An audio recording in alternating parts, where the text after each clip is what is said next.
Bom dia, boa tarde ou boa noite, sejam bem-vindos a mais um vídeo do canal. Eu sou o Cleiton Mo e hoje eu vou trazer mais um conto hindu. Dessa vez eu vou falar um conto chamado A Compaixão de Garuda. Então vamos lá. Bem, Garuda eu já falei em outros vídeos, era a ave de Rama ou de Vishnu, né? Rama era uma das encarnações de Vishnu, enfim.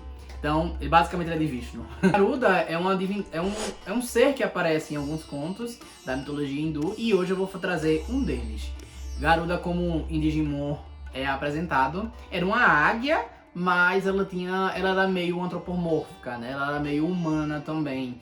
Era uma situação ali, dependendo de como você interprete, uma arpia misturada com um anjo ou algo desse tipo.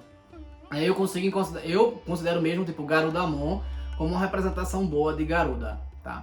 Até se você for ver os desenhos, fica ali só a cara que humana que, enfim, eu acho estranho, mas enfim, era aquilo ali. E aí esse conto se passa numa vez que Vishnu vai visitar Shiva em Kailas. Ele vai num monte, é uma montanha que tem lá na morada de Shiva. E ele monta em Garuda e vai visitá-lo. Quando eles chegam lá, Vishnu desce, passa pelo arco do Arshan e vai até a morada encontrar Shiva. Garuda fica ali observando o ambiente e tal, e ele olha para o arco. Em cima do arco ele vê um passarinho. E ele fica, nossa, que coisa mais linda.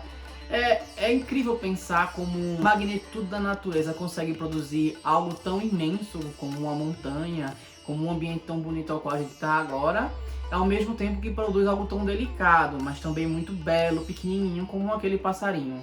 Que coisa mais linda, e ele fica ali a contemplar. Até que sua contemplação é interrompida com a chegada de outro deus, Yama, o deus do destino. Garuda olha e fica meio cismado, porque dizem que Yama é aquele que consegue ver o momento da sua despedida, né? Da sua da onde você vai passar para a próxima etapa evolutiva, vamos dizer assim. Ele é o deus do destino, né? E aí Yama passa, cumprimenta Garuda e olha para a ave. Ele olha para a ave, para, pensa, reflete, fica assim meio...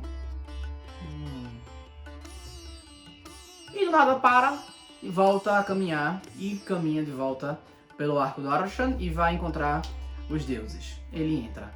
Garuda fica pensando, oxe, se ele parou ali e estava observando aquele passarinho, será que o destino daquele passarinho já está selado e depois que ele voltar ele vai dar cabo daquele passarinho?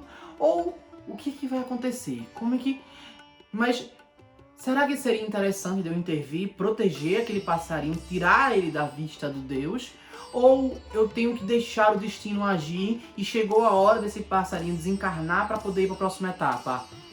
Mas eu não acho justo acontecer com uma criatura tão bela que tá fazendo ali nada, tá só vivendo. Ele não deveria ser arrebatado assim. Mas será que isso é egoísmo meu, pensar dessa forma, em querer protegê-lo, para meio que provar que eu posso mudar o curso das coisas, ou para afrontar Yama?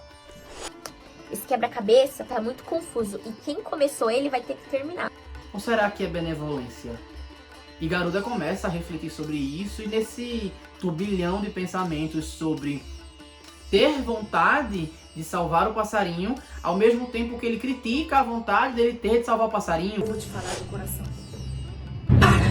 Se perguntando se é egoísmo, se é prepotência ou se é qualquer coisa ali similar a isso. Ele fica confabulando aquilo até que ele meio que faz assim, tá, deixa eu respirar e deixa eu ver o que é que eu vou pensar. Ele pede iluminação divina e faz, vamos ver, eu quero salvar o passarinho porque eu acho que ele é digno disso, porque ele não tá fazendo nada demais, tá só vivendo a vida dele e tá super tranquilo.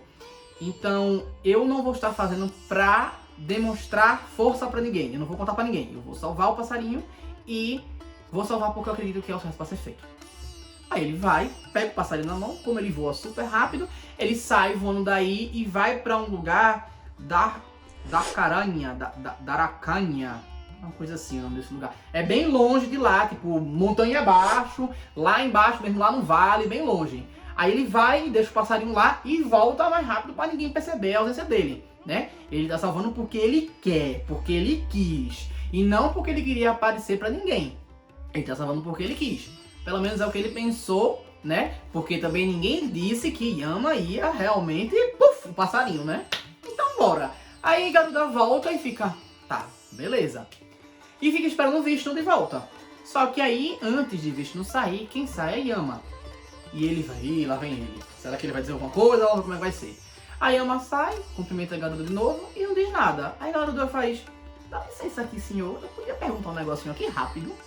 Aí ele... Pode não, se eu puder responder, né? Nem tudo eu vou saber responder ou poder responder. Aí Garuda faz... Olha, quando você chegou, tinha um passarinho ali no ar, assim assado, e eu vi que você encarou ele. Eu queria saber por que você ficou encarando ele. Aí ele fez... Oxe, o passarinho, menino. Tava nem lembrando mais, rapaz. É que eu vi aquele passarinho lá e eu vi que a estava próxima. Ele ia ser comido por uma grande serpente no Vale da Aracanha. Para a gravação. E eu fiquei me perguntando como é que esse passarinho ia conseguir voar uma distância tão longe em tão pouco tempo, porque a morte dele estava prevista há pouco tempo. Inclusive, já deve ter acontecido, mas tudo bem. Era o momento dele partir para que ele pudesse ir para o novo ciclo evolutivo e ascender para um novo nível espiritual. Ai, Garuda. Tá certo, eu entendi. E saio de cabeça erguida. Fiz o que eu pude, não consegui. Ele, né? Mais desígnios do destino, né? Aí ele sai e Garuda fica... Eu achei que eu tava fazendo por mim, mas na verdade eu só estava cumprindo o que estava previsto no destino. Aí ele entende a força da divindade, vamos dizer assim, da energia cósmica, das coisas fluírem daquele jeito. E dizer que a partir daquele momento ele vai deixar ser usado sem se indagar tanto. Ele traz um questionamento que traz pra gente que, tipo, existe uma bifurcação das coisas, as quais a gente pode fazer mudar ou não podemos, ou podemos simplesmente seguir o destino. Às vezes agir nos impele a cumprir o que estava previsto. Às vezes não agir bloqueia o que poderia acontecer. Mas a gente nunca vai saber. Até que a gente faça, né? Então ele traz um paradoxo aí sobre individual e coletivo. Quando se trata do universo, né? Quando se trata do cosmos. Até onde a gente está agindo individualmente e até onde a gente está agindo de acordo com o fluxo das energias que sentimos ou que reagimos a esse fluxo. E aí fica a reflexão aí pra vocês. Bem, eu espero que tenham gostado, então curtam, comentem e compartilhem. Se inscrevam no canal e se não sabem o que escrever, escrevam serpente. E é isso, valeu!